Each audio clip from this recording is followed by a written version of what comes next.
Welcome to Dex. Today, we'll guide you through the new Export Transaction Summary feature. Let's dive in. Start by clicking on the transactions in the Dex main menu. Customize your view using filters to refine your selection. Here you can add extra columns, if needed. Now you are ready to export. Hit the Download button in the upper right corner. Tailor your download template and pick the XLSX file format to enable the Include Transaction Summary. Click the arrow before downloading to save the changes as a template and download it.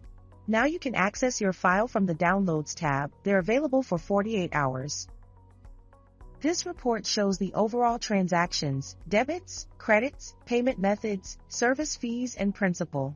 Below that, you can also see the daily received transaction summary. That's it. Exporting the transaction summary is made easy with Dex.